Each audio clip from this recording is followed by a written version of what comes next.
Hvad lavede du for et stunt der så? Den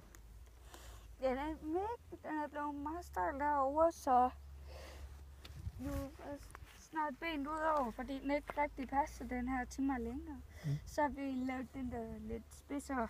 Den er også blevet, den derovre, den er faktisk blevet mega spids.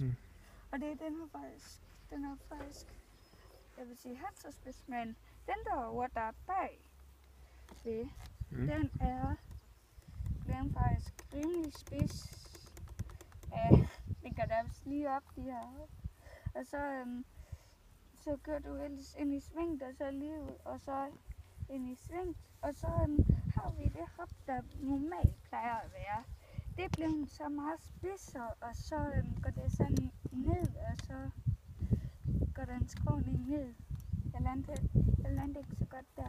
Og så kommer man til svinget, og så drejer man, og så har vi lagt om på hoppet dernede. Det er så blevet meget kortere.